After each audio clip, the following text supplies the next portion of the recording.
Hello and welcome. You're watching The Marketing Mirror. I'm Sue Ann with Right Mix for Business. And today I have a special, extraordinarily excellent special guest coming on with us. Her name is Stephanie Garcia. I almost don't even have to tell you who she is. She's so awesome, fantastic, and always leaves us with plenty of insights and to do. So we're going to expect the same today from Stephanie. I did, however, make a short intro in case some of you don't know Stephanie as well as I do, and you don't quite love her yet. You will after watching her today. Here's a little quick intro I created about Stephanie for you to start the show. Let's go. I'm so pleased to bring you and introduce you to Stephanie Garcia. Stephanie is a live video strategist for brands and entrepreneurs, from moonwalkers to master chefs who want to go from unknown to unforgettable.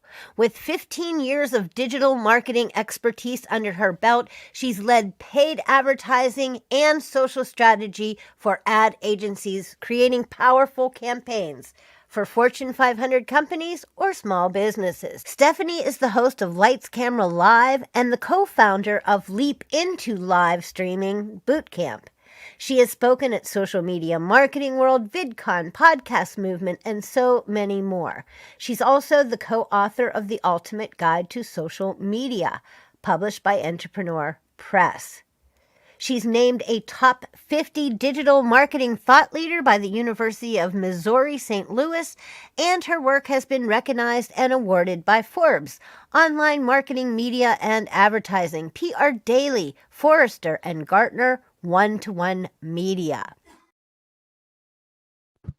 Okay, so let's, without further ado, bring on Stephanie Garcia because I love Stephanie and I'm so happy you're here. Thank you for being here today, Stephanie. Anytime that I get to hang out with you, Sue Ann, just put me in. Put me in, coach. I'm in. I love it. Stephanie is why I do live streaming, because her Leap Into Live association. But today we're going to be talking about building your personal brand on LinkedIn. Because as you know, digital marketers, social media marketing managers, all the digital things that Stephanie and I love are part. I don't know about everybody else, but LinkedIn this year is a priority. I think it was about October. I said to myself, you've got to start showing up on LinkedIn because you're a B2B person anyway. You do, B2B work. So I had about, I think, around 300 followers, but everybody says you have to have at least 500 connections. So I've been working really hard to meet people and talk to people and show up to things and, make new connections. But it's not easy. So today we're going to get into the even harder issue of building and creating a personal brand, not just being on LinkedIn and making connections, but really making it count. So thank goodness you're here, Stephanie. It's one of those things where it's like, how long have I actually been on LinkedIn? I've been on LinkedIn for probably over a decade now, creating content, and it's evolved over time. I love LinkedIn because of its business sense. They started introducing games and stuff, and I'm like, what are they doing? I don't want to play games on LinkedIn. I want to make business connections and do new business and collaborate with great people like you. And, that's what I think is important. So I know you work with not only clients, but you yourself. I mean, I think you're a pretty known brand on LinkedIn. Did you go about this all like super intentionally from the get-go, or did you groove into, I'm going to be a personal brand and go at it in a new way? When I first started on LinkedIn, it was very much, let me show you my resume, my portfolio, what I could do. It was more of a job site back when it first launched. And I think it wasn't until I left the ad agency world, became a consultant, and I said, I have to build my personal brand. And I didn't want clients necessarily following me on Facebook. I wanted them to follow me on a platform where I could really highlight my thought leadership, things that I've done with clients. And so LinkedIn was the go-to place for that. And just like you, 2024 has really been like, this is where my main focus is going to be. This is where I'm going to dedicate majority of my assets, This is where we're going to walk the walk and talk the talks. And then that way, if clients want to build their personal brand, I can show like, hey, this is how I did it. It's Eileen. And I lost your audio. It's all good. Speaking of people who walk the talk, right, Miss Eileen, and I'm with her too. Like I think we're all on the same page. We kind of like learn it and then want to share it out there. Like I often write about what I'm learning, what I'm seeing, what I'm trying, and I think Miss Eileen does that too. And I know you definitely do that. But it's also, kind of like, I know my friend Lisa does this too. She experiments like in social, because then she can know what to do and what to tell her clients. If you're not doing it, how do you, tell other people how to do it? And I think that longevity in being in it is a factor as well. Yep. So here's some of the things that Stephanie and I wanted to go over today with you guys to get you going. Oops, I'm on the way back. Oh, I hate when that happens. Okay. So we all want to build and grow and create that personal brand, but how is the big question. And so we're going to look at this from a few different perspectives. We thought we'd start with thinking about strategy and positioning. So my first question for Stephanie along that line is, what are the first steps someone should take when starting to build a personal brand on LinkedIn? So even if you've been on LinkedIn, now you're starting to build a personal brand. So are there essential do's and don'ts that they should keep in mind? What do you say? Don't stress. Do have fun. My whole thing is like, listen, if you're not having fun, you're not doing it right. And oftentimes when you are creating any type of content or you're talking about yourself, there are some things that you have to do. The first things that you have to do is get rid of the limiting belief that, oh, I shouldn't talk about myself. Oh, I shouldn't do it. Stop shitting on yourself, right? Let that go. Let that go. And what you should do, I always like to tell my clients, is do like a credibility marker, which is basically look at your whole entire career, take note of like, what have you accomplished? What have you done? What have you worked on? And it could be things like, hey, I delivered a presentation. I helped a client overcome a certain struggle or a challenge, but just start writing things that you've done over the past 2 years, let's say, right? And so that way you're just kind of reflecting, what have I accomplished in the last 2 years? What have I learned? Okay. If I could go back in time 2 years ago, what would I tell past Stephanie, right? It's so funny because you call yourself self. I call myself Garcia. Garcia, what did we do 2 years ago? What were we struggling with 2 years ago? And now, how is it so much easier, right? So it's more like do a brainstorm of things. Don't jump into templates and things of all that other sort. Don't even jump into ChatGPT at this point. It's really just kind of like, do think about you, what you've done, what you've accomplished. And it doesn't always have to be about your wins, but it could be about like your failures. So I have this belief where there is no failure, only feedback. And fail is just an acronym for first attempt in learning. So 2 years ago, what did you fail at and what did you learn? Okay. These are all little ideas. Other things that I would say as far as do have Post-it notes or do have some type of intake system where if you have an idea, you're like, oh, hey, this is a really good idea, right? I do a lot of voice recording of just things that I want to talk about but you should create some type of story bank, right? And just start filtering it there. Just put it over there because at some point in some time, you may need that story, that metaphor, that analogy. And that's going to come through as far as when you are creating content. So to sum it up, don't stress. Do have fun because if you're not having fun, you're not doing it right. Do create a story bank. Do reflect on where were you 2 years ago? Where are you now? And if you wanted to, you can even do what's called like the 2-year test. This is what I plan on learning in the next 2 years. So what information am I curating right now, 2 years from now? And I think that's really going to help you figure out what your brand of voice is, because when you start to list out all the things that you've done over your tenure, over your career, you're going to start to see patterns. And I say this with love because Sue Ann was like, Stephanie, you're doing all these things. You're doing TikTok, you're speaking on stages and you're And I was like, yeah, but you know what it really boils down to? At the end of the day, I love the art of communication.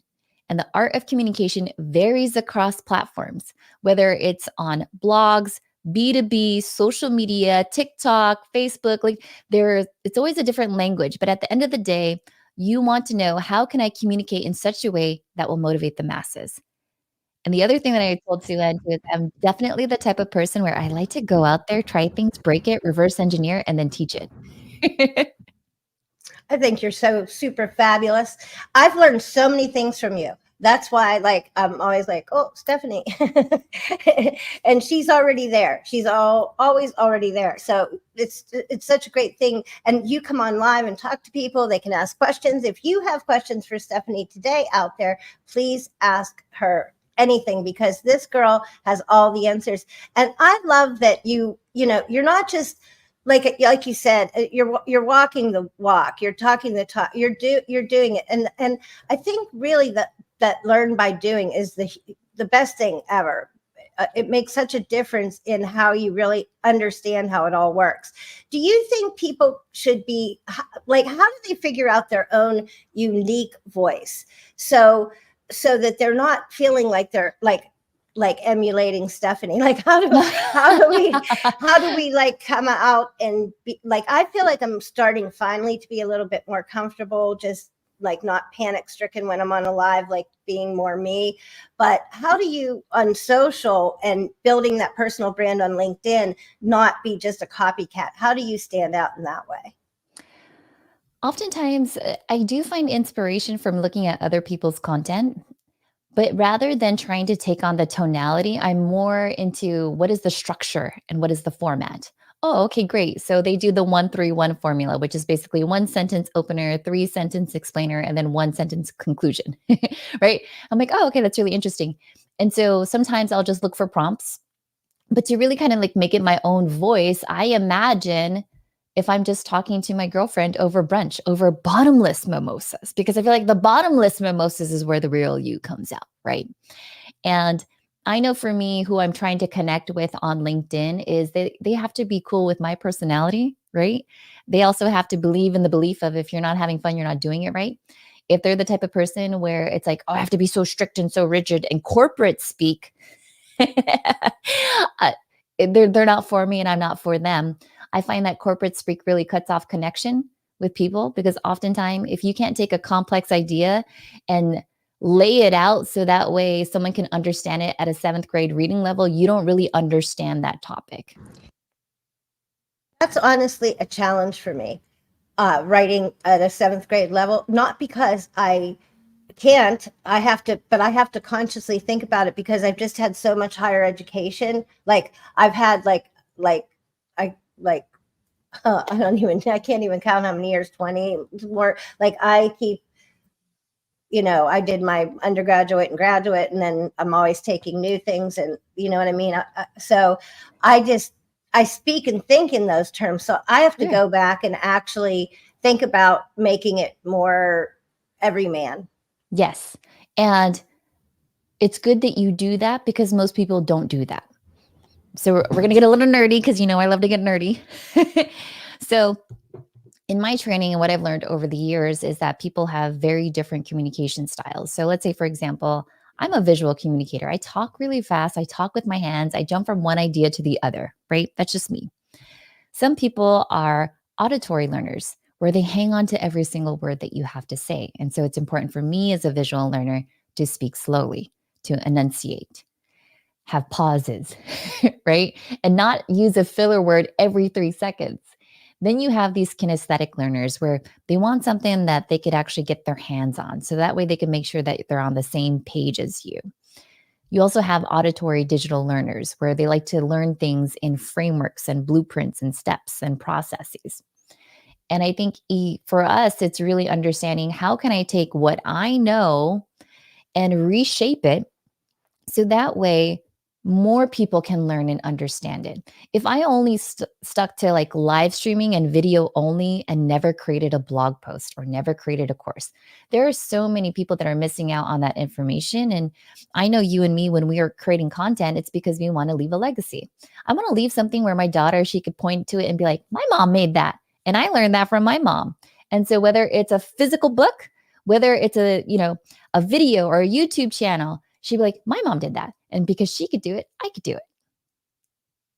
I think it's so important to and like and not even young people. I mean, you showed me the way to consider doing live video. I just wouldn't have even gone there had I not attended Leap into Live and learn. Like, you do make it fun, and I've always thought business was fun. So people think there's something wrong with me because I'm weird, and I always have had fun being a business owner and doing business, and I'm like into it 100%. I love business, but I think that you do. It's like my marketing mirror tagline, like everything you do reflects your business and brand.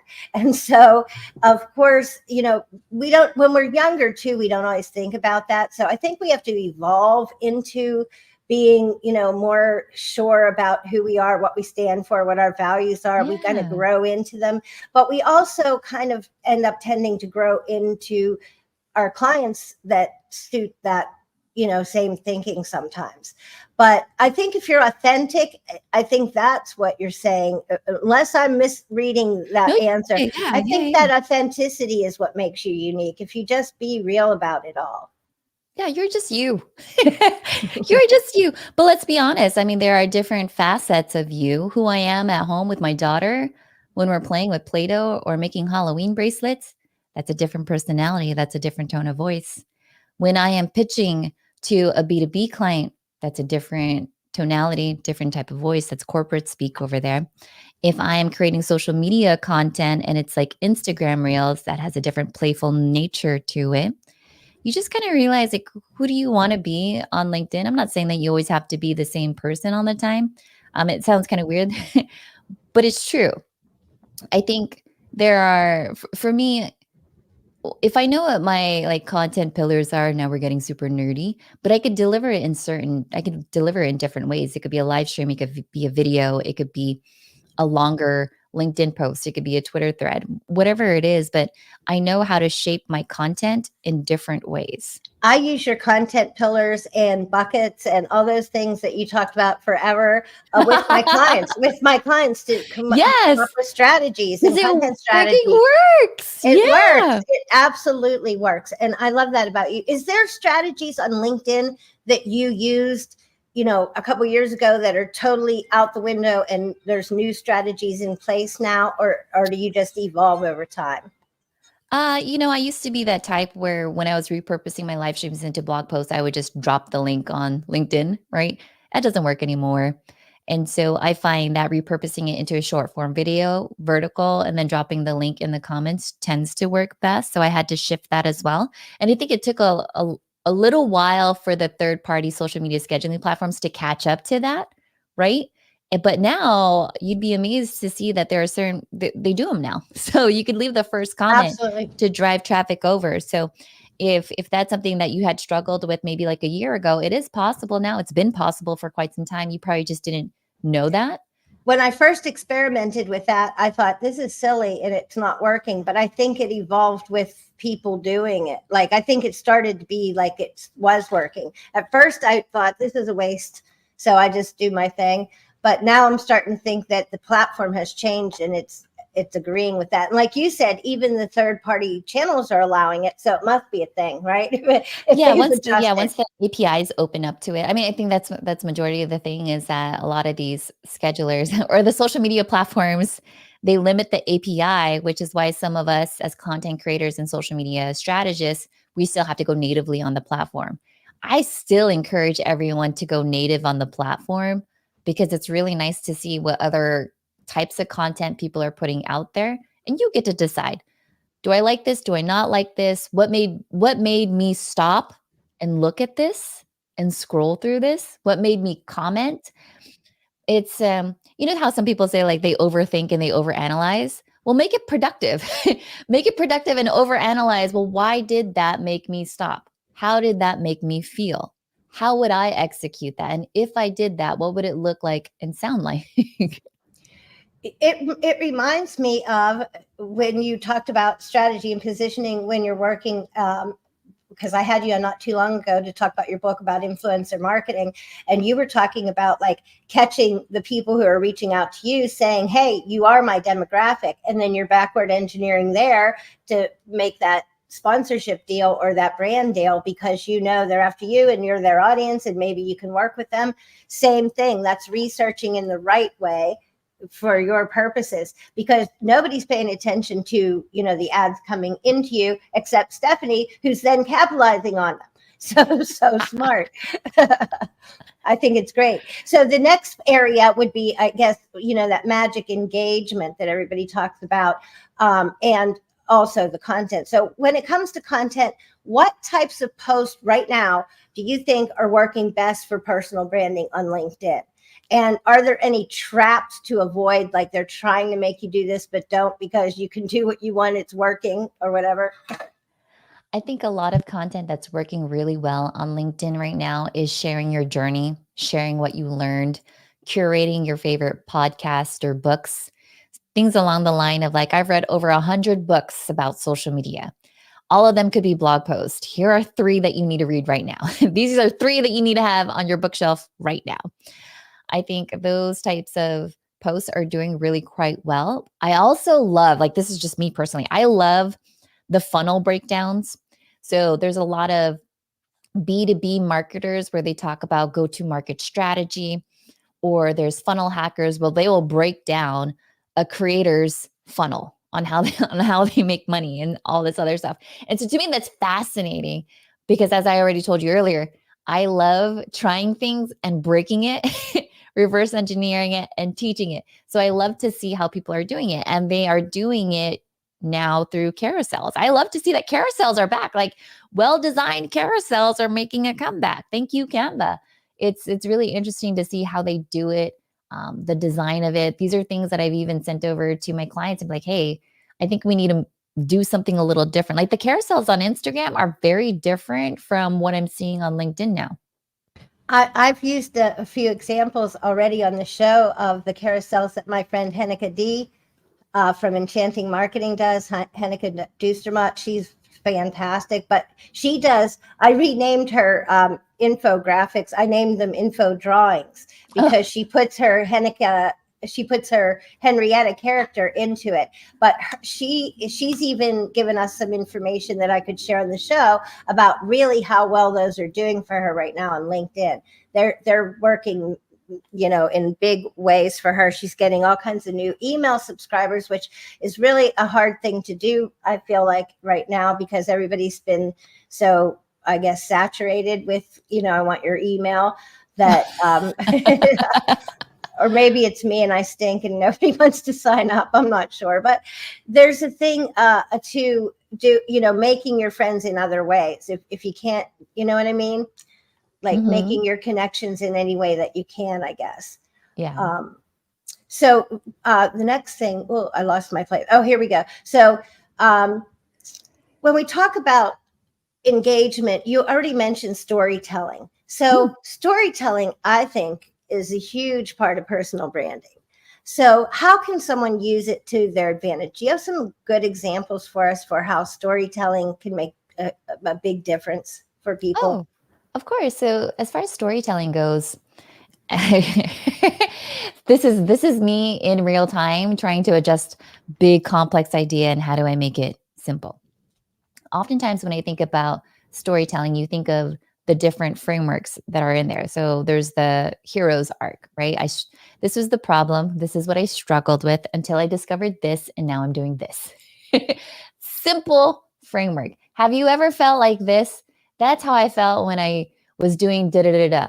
And I realized enough is enough and nothing changes if nothing changes. So I decided to do this. And what was that? I reached out to a mentor, or I did this, or I started using frameworks. And now all of a sudden, when it comes to creating content, it's this. So your storytelling should follow an arc. I think that's always easy to have. And oftentimes in that type of framework, people will share their experiences as well, right? And so for me, what has worked is, have you ever done this? I'm not into like struggle stuff all the time on LinkedIn, right? Because I feel like some people just fall into that rabbit hole of struggle. And oftentimes when I'm working with clients, I have to get them from unstuck, right, to unforgettable. So it's like if you're just stuck in your stuff and you're thinking of all the negative things, right, where your attention goes, energy flows, how do I get you unstuck to thinking of what is possible? And so if you're thinking of storytelling, I'm thinking of how do you go from one emotional state to another emotional state? Because some people, if they're like procrastinating, like, oh, I know I should go to the gym, but I don't want to go to the gym. And then motivated, like, I'm at the gym. I am super motivated. I'm going to do extra reps and sets and da da da. Sometimes the jump from procrastination to motivation is so huge, right? That people aren't motivated to do it. And so you have to break up your story into like, well, when I was procrastinating, what makes me go from procrastination? Well, the next baby step is I need to be um, active. I need to start moving, because when my brain starts moving and my blood starts flowing, then I start to feel um, excited. And when I'm excited, now I'm motivated to go to the gym. And so I would think of that as in structures of how I would do my post. Oh, that was really nerdy. It's funny though, because what I'm thinking while you're telling this whole thing is I'm thinking like action. If you keep that forward motion, like that's how, when I'm like, oh, struggling, I just start something, like try to start. And once you get like doing makes you do more, like the act of doing. So I just try to keep plugging, even when it's hard or even when crazy stuff's going on, I try to just keep plugging, keep the sanity, keep the motion to do the positive things and, work through to the next thing. Because I'm like maybe nerdy too, because I'm always like following people that are like ahead of me, a little bit above me. And then I can then first of all, I'm ready. Right, I'm gonna pause you real quick, because everyone is in their own world, in their own race. So no one is ever above you or you. That is just a construct that you created. But go ahead. I see what you're saying. Well, I guess it would be, maybe I should say, people I admire, or people who are learning things that I can't do yet. Like they're doing things I haven't learned. So I find if I follow and like really check it out, when I'm ready, then I'm ready. Like I'm already familiar. You know what I mean? So it's easier to hop in because I'm kind of watching what's going on ahead of me. That's what I mean. But so how do you get from, everybody says engagement is key, but how do you get it to turn meaningful? Like, how do you get the real conversation? I think one of the things you mentioned earlier is like, don't be a bot, which I thought was great. Hi, Jim. Hey, Jim. Be a human being. Oftentimes it's like we expect people to comment on our stuff, but you're not out there reciprocating on other people's stuff. Like, what is that all about? The energy that you put into it is the energy that you get back out. Let's be honest, right? So why would anyone want to read your stuff? I've been supporting for like ever, and I'm just waiting for one time they to put one little tiny like on something for me. Like I've been following them, talking about them, showing their stuff for like years and years and years, but I don't really do it for a like. But I just think, you'd think after I've been promoting you this long, you'd give me one little tiny like on social somewhere. So I think that what you're saying then is it's got to be in other words, you're really relating with people. You're not just pretending to relate. You're actually answering people. I'm genuinely interested. Yeah, no, it was funny. There's this one comment that I made today. So I've been following, I discovered this app. Okay. First of all, I discovered this app. And remember how I told you before, like when I am thinking of creating content, I like to brainstorm. And when I see something really cool, I like to bookmark it. And so there was this app that I discovered. And so then I started looking at the website. I was like, hey, this is really cool. And then I realized it was a female-led SaaS company. I was like, hey, you don't find that very often. So then I found them on LinkedIn and I followed the page because like, I want to be updated on what it is that you're actually doing. But oftentimes when people are managing LinkedIn company pages, it sucks. Like, let's just be honest. It's like, it's boring. And so then I clicked on people and I saw like, okay, well, let me just follow the founder and see what she's all about. And so I've been following her and she posts like really funny things. And today she posted this picture of this card catalog. Do you remember when we used to do like Dewey Decimals? And she's like, this is the OG search engine. And I laughed because I go to the library with my daughter every Wednesdays because they have like art explorers and things like that. So I have a real love for the library. And I was like, well, what are my thoughts about this? And I was like, oh yeah, That's like search with the side of paper cuts. Cause I remember like having to scroll through the little card catalog. But yeah, genuinely engagement for me is it's genuine. It's not fake and it's not fluff. And you could tell, I mean, you could tell now when people are using a bot in the comments because it basically takes what you said in the caption and it says, that was a really great post about da da da da. And you're like, no, don't do that. I love Especially the you library salespeople. too. The library is still your friend. Yes. Library will always be a friend. Yeah. That was my first escape. That was my first wonderland of anywhere that I wanted to go. I didn't need a fast pass to Disneyland when I had the fast pass to go into the card catalog. Yeah. Honestly, there's so much. And, I feel like I'm going to run out of time before I read everything I want to read. Sorry. I can say that because I'm a little older than you, but anyway, so another thing that we want to talk about is connections. So it would be visibility and connections. Sure. So how do you I feel like just doing lives is one way to increase your visibility and have people like see you a little more and interact with you a little more and maybe, reach out to partner with you or work with you.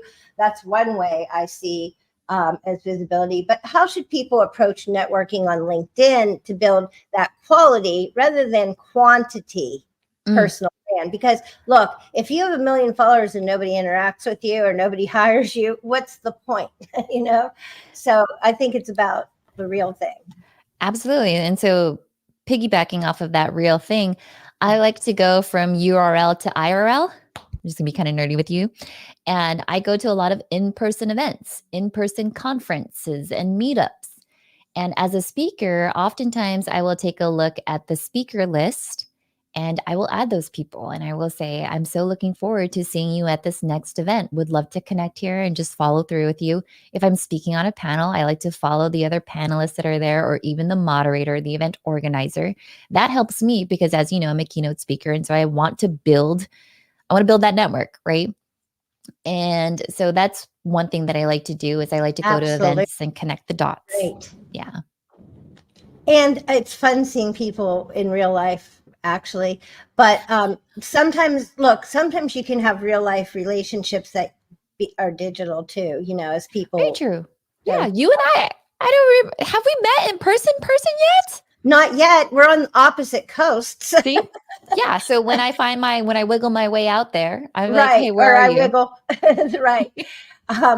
So, but I do follow all the stuff that you follow. Like I'm interested in the same events and I just went to the greatest conference. It was Ann Handley with this Jay Schwindelson. I'm not sure if I'm pronouncing his name correctly, but it was for email marketing. Oh, fun. Because as you know, I do some work for clients with email marketing. It was called Guru Marketing. This was the most fun conference I've ever been at. It was digital, but they had like this whole theme with 80s music and like leading up to it, they had everybody like naming their favorite songs. So they had made a whole Spotify list with all the like tunes that the people that were coming to the event picked from the 80s as their favorites. Then they had a live DJ that opened the conference online, like it was still live music. So while you're waiting for the speakers, you're like, you know what I mean, jamming. And that got people more excited about it. And they had a component for cancer research. If you went into the networking rooms, they donated to cancer research, which I was more than excited about since, I'm hanging with a friend who's fighting. And so I was so excited to go and be part of the, that. And I didn't even know that was going to be part of it. Then they had the best thing of all. They had Ann Handley on, and he interviewed her versus her AI, her. So he fed ChatGPT, who she is and her information. And then the question was like, okay, Ann's ChatGPT says this. What do you say, live Ann? What do you say? And sometimes she's like, that's absolutely crazy, wrong, hallucinations. And then other times, well, that's pretty spot on, I would say. So it was really interesting doing the comparison. And then they had a thing about spam, because spam in our world is the thing. That's right. And Yeah. they were literally eating spam and having spam. I mean, it was the craziest conference ever. But I learned a lot of really cool things. Nancy Harhut, who, I know she's got to be in your radar because she's a brainiac, human behavioral Woo! outlook. I love Yes. that stuff. Yeah. Oh my God, I'll send you a link for her book. She's super neat. But I learned so much stuff, but it was also like fun and engaging, and it got people to interact. And I grabbed and made a bunch of friends on LinkedIn through that, because that was kind of the home base for it. Sure. Really a well done, excellent production, I would say. I love it. What are your top tips for optimizing LinkedIn profiles? So not only are they professional, but they're also attention grabbing. Like, is there something to skew that way for your visibility? I think as far as visibility goes, what's always worked out for me is going to be my LinkedIn banner. I mean, people kind of want to know what it is that I do. And I've done research, like, how are other people doing it, especially speakers, right? And what I found is that most speakers in my category, in my industry, it's usually like them on a big stage with like a really big monitor or screen on the back end of it. When I'm pitching a book, how are other authors doing it? And so there's that large real estate, which is really nice to have on there. And most people, I was actually kind of surprised. Someone followed me and they had like no header. And I was like, oh, that's a missed opportunity, because you could always go to Canva and pop something in there. Other things that I think from a visibility standpoint is when people do want to snoop on you, if you have like a featured highlight of, how to work with you, or let's say you have an educational email course, then that makes it really nice to hop in there, or the crash course, right? I have a crash course basically on how to be a better speaker, because people is always asking me for speaking tips. And I've been writing about that on LinkedIn. And I figured, well, let me go ahead and just like drop this in there. So if people just want to go through it, they could go through it on their own accord. And then if they really want some like hands-on feedback, then they'll reach out. But yeah. I think I got to jump on that, because I've been working on trying to be a better speaker. I think I am losing some of my ums in my productions little by little, I hope. But I've been having all kinds of crazy things happen on these lives, but I guess that's part of going live too. But speaking is a huge thing. So here's the other thing. So what about your take on the LinkedIn algorithm? Are there specific strategies that can help you increase visibility there without burning out? Like, you don't have to be constantly on it. Yeah. I mean, honestly, I don't stay up to date on the algorithm, but I know that there is a Richard Vanderblom that does put out a report every year, and everyone goes gaga over it. So if you're I looking, actually reported on it I was at going the to say, beginning of the year on the LinkedIn. I did a big show, and it was all his stuff. yeah. And so what did you learn from the report? Because I only saw the last one, and the last one was basically video content is going to be, and I was like, okay, cool. And then once I saw video, I checked out. I was like, done. Yeah, that's it. Yeah. I have to look back. That was towards the beginning of the year, but it was stuff that people weren't thinking about. I know that. I remember thinking, wow. And some of this stuff, I think, some of the times I don't want to listen to like the rules for the algorithm or whatever. I think that in some ways I just do my thing, and it usually works. Yeah. Because if you're too concentrated on that, you'll lose like the creative and the spur of the moment ideas and some of the more fun things. So I'm a little bit weird about paying too much attention to algorithms. I'm kind of more about paying attention to people. Yeah. People rhythm. Yeah, the people rhythm. And they're my people favorite. rhythm. When you move, I move, just like that. Yeah. People rhythm. I love that song too. That's so funny. I'm too old, but I still love it. So what would you say about long-term vision on LinkedIn? Are there common misconceptions about building a personal brand on LinkedIn? Like, in the long term, are you hurting yourself if you build a personal brand or something like that? What do you think? I think long-term vision, let's say if I'm making predictions for 2025 as far as LinkedIn goes, I think there's going to be a huge push for employee advocacy. I think a lot of companies that have your LinkedIn company pages, their social media department or their comms department is not getting enough input from their C-level executives for thought leadership content, which is a sad thing. I think they're going to start pushing employee advocacy, and they're either going to ask employees like, hey, can you post on behalf of the company? Employees are going to be like, well, I'm not getting paid for this, right? And so I think that's where you and I have an opportunity where ghostwriters will come in and say, hey, I will create a structure, a format for your thought leadership team, for your sales enablement team. So that way they are always on 24/7, 365 on LinkedIn without having to worry about it. So I And think it's that's, consistent. yeah, I think that's another where one. it's going to go. I think companies and brands, they're going to leverage employee advocacy and the personal brands of their employees. It's still going to be the same old conversation of like, yeah, but am I my company or am I my own person? You're your own person because you are 100% replaceable at work. You are not replaceable at home. Let's just be honest, right?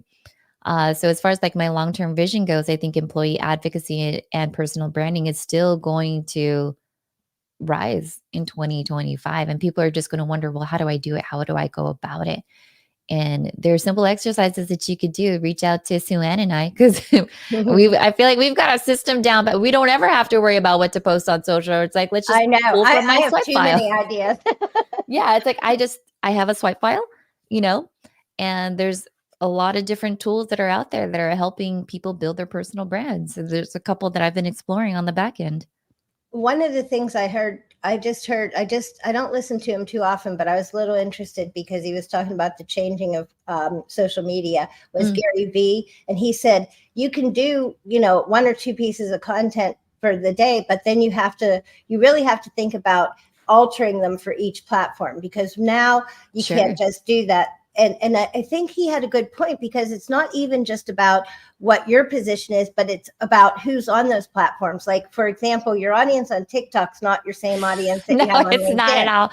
Right. It's So 100% different. yeah. So you have to be smart enough to have a content that keeps that consistent branding and consistent messaging. And yet it has a different spin on how it shows up on these different platforms. And I think that people don't always think about that. How do you think you long-term track how you're doing with your personal branding? Like, how do you track your progress and the impact of those personal branding efforts over time? How do you know you're doing better or well? If my revenue is doing well, if I'm booking more speaking engagements, if I'm writing more books, then I know that my personal branding is doing well. So it really comes back to actual sales and leads and collaborations and partnerships. But I'll also even say, from a qualitative standpoint, I had a moment where I would go to a networking event and someone would say like, oh, I know you. I saw your stuff. You talk about this. And I was like, oh, that works. And so it's like you're going into these events, you're going into these boardrooms, and you don't have to reintroduce yourself because you've already nurtured them. They already feel like they know you, right? Like, I love that people already know you because they already know they've you. seen on social and exactly. And I video. think, and I'm gonna tie this to like a bigger concept, because some people are just kind of like, oh, I'm so nervous. People are gonna judge me. But to be honest, if you're already creating content online, they already know who you are. I always tell people I am adorkable. I am adorable and I am dorkable. And I could take these complex ideas and turn them into bite-sized pieces. So that way you and I have like a fun-sized version and we could geek out about it, right? So if you meet me, that's what you're going to get. You're going to get someone who's very high energy, who could take an idea and just build it right in front of you. I love that about you. You're just on the move. You are a girl on the move. But what about this problem? What about managing your reputation when you're like, what about those negative or trolls or problems like that? Because that could hurt your personal brand, would you say, or not? Sure. Okay. Here's the thing.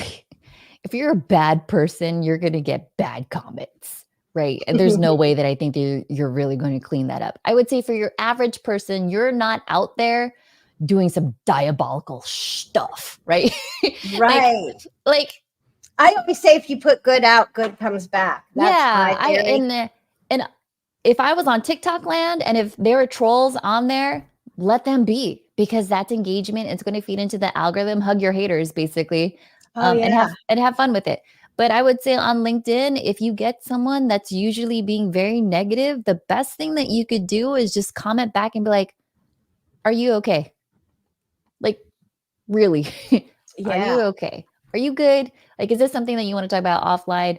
But I never have like a fight online on Yeah. imaginary LinkedIn, that, because honestly, if you can't say it to my face, then I'm not bothered. Yeah.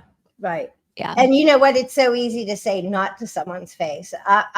I'm straight up. You won't ever have to guess what I'm Yeah, saying. there'll be keyboard warriors and all of this other stuff. And again, I think even as a creator, because you're creating content online, you just have to teach yourself, right? So here's one. So I think this does fall under reputation management, and this is something that I find tricky, and it probably applies to you in some ways too. So for people like us who juggle multiple roles, Yeah. or do like I've transitioned into the online thing, how do you create a cohesive personal brand when you know cover all these different roles? Like I've done so many different kinds of projects on with people and cover so many roles. It's hard when I'm trying to write like a simple, even a bio, because I don't fit into a hole or a peg. Or like I'm A peg in a too, hole.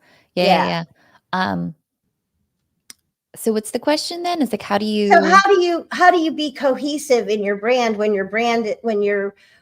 what your role is so different in every Yeah. capacity? Okay. Like So some clients need, I would you chunk know, up, right? So I'll give you an example. So I'm a live streamer. I'm a keynote speaker. I'm an author. I do workshops and I create content on TikTok.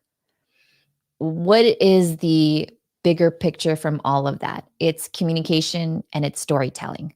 For what purpose do I do communication and storytelling? Well, the purpose of communication and storytelling is because I want women to feel so comfortable in telling their stories that they could strut into the spotlight just like that. That is my main purpose. And if that means that I get to do it on TikTok as a creator, right, in workshops and leading them, and then speaking on stages and saying, hey, if I could be a keynote speaker, heck, you can too. And then live streaming on a daily basis where I could, you see how all the dots connect? I think oftentimes when you think of like all the different things that you do, you have to ask yourself, for what purpose am I doing this? Because the higher purpose, the higher intention of you doing all of that stuff is because there's something that you're deeply ingrained in that you absolutely love that gives you that spark. Like the universe gave you this skill and you've been using it for these little things. You just have to put a name on what that is.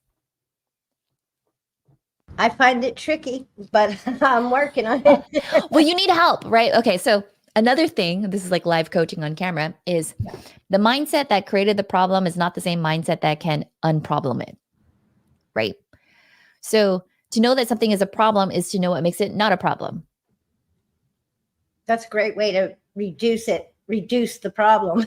Everything is a framework for me.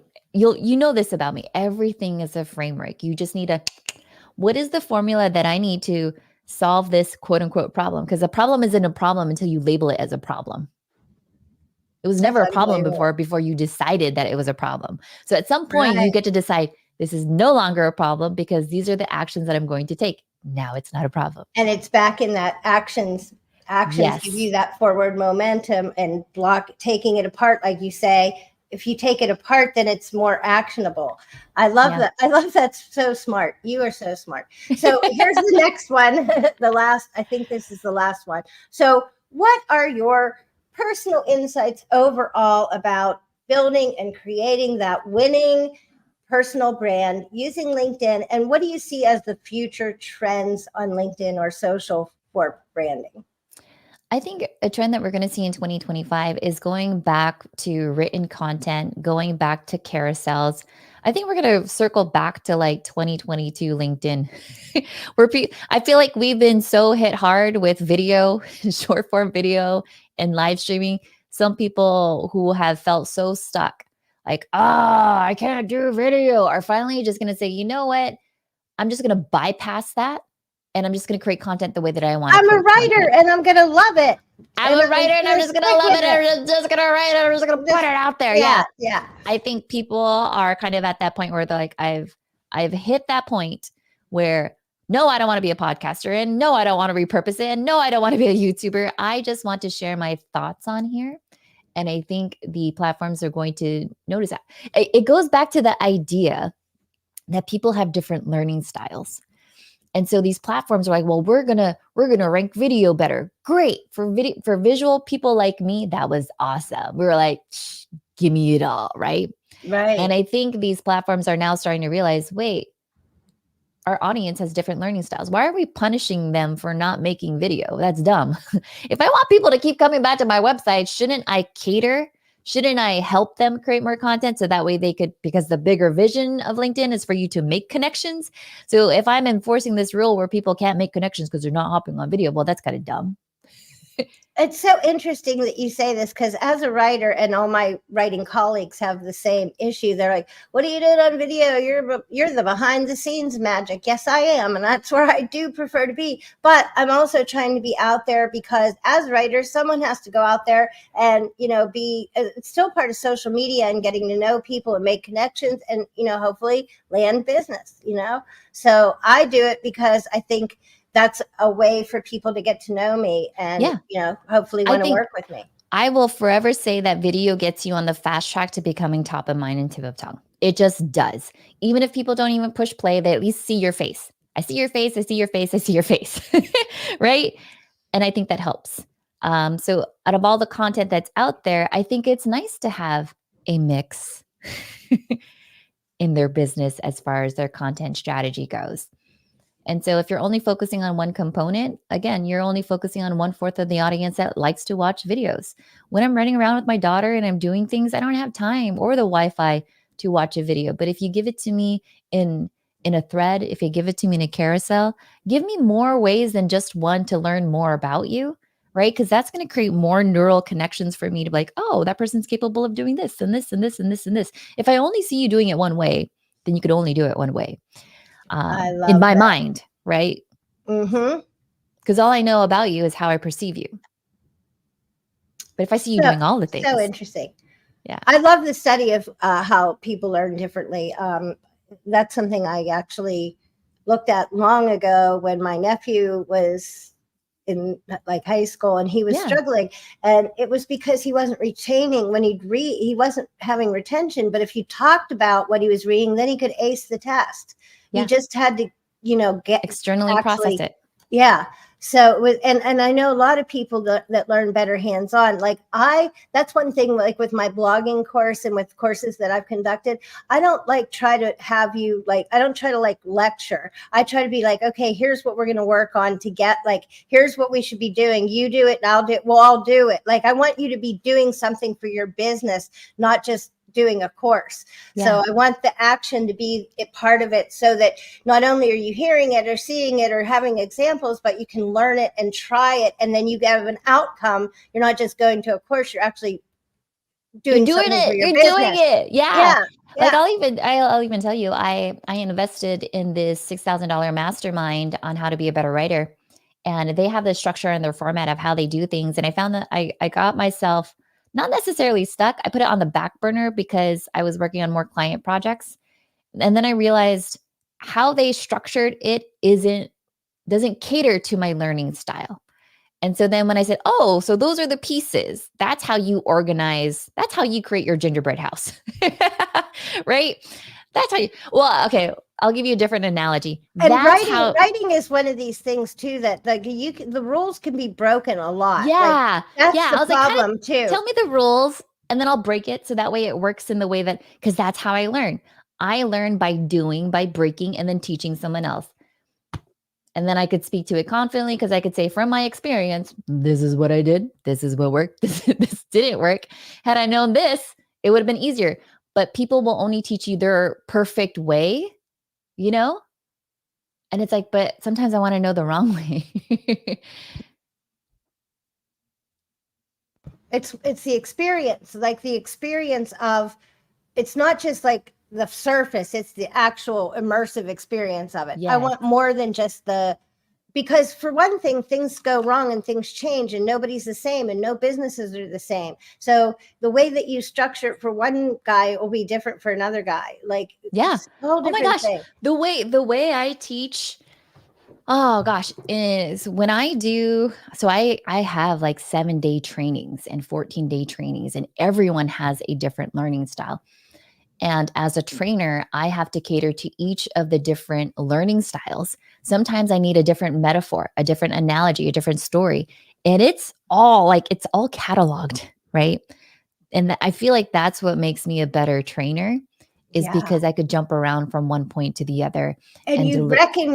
Yeah. recognize that people have these different needs, or they'll look, there's nothing better when you're trying to help somebody learn something or help somebody with something. There's nothing better than getting through to them, right? Yeah. So whatever way it takes that they get something out of it, if you're putting in that extra effort, it means everything.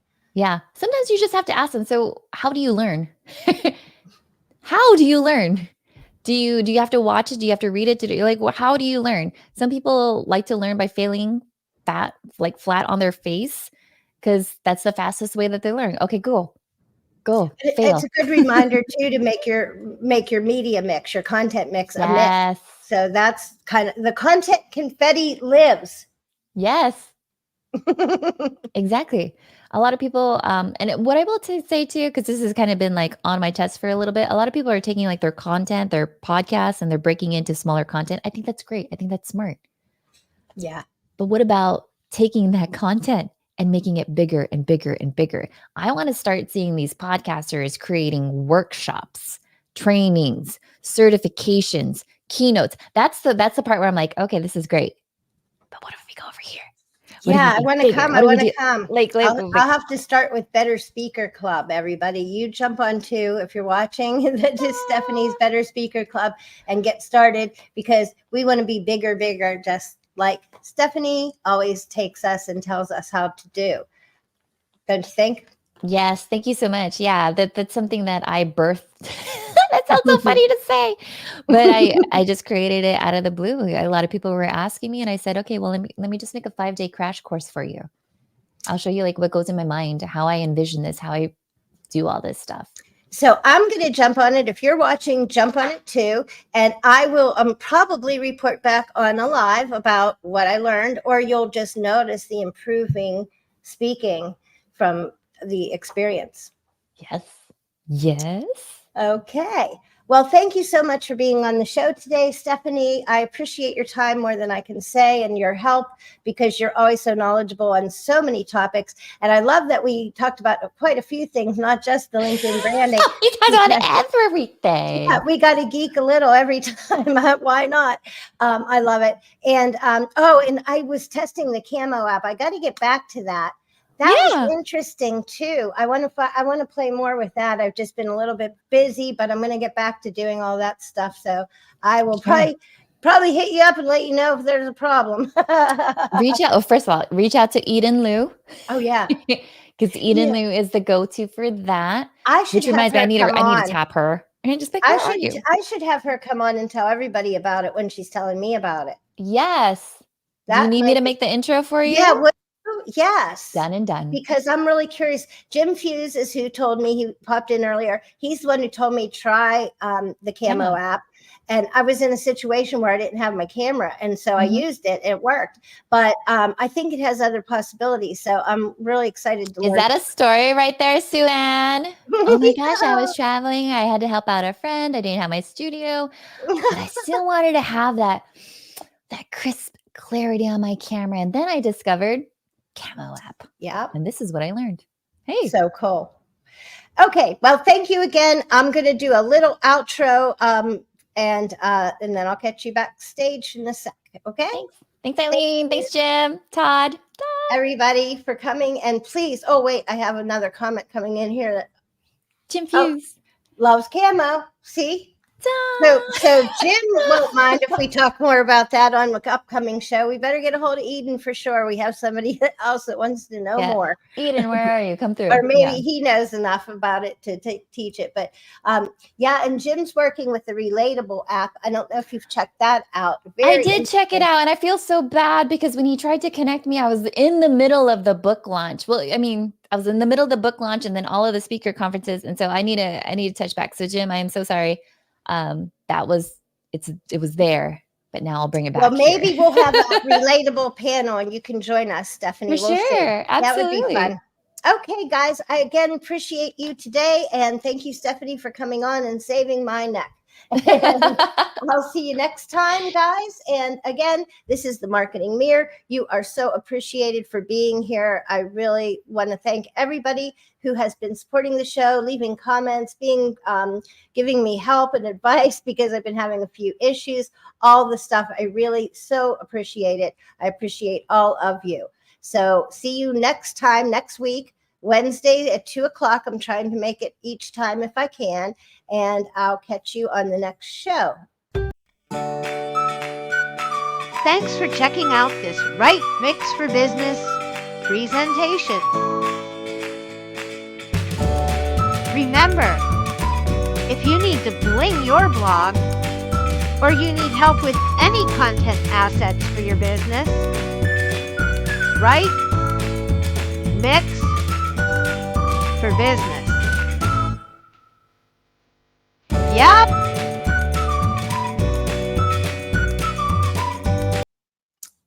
Take care.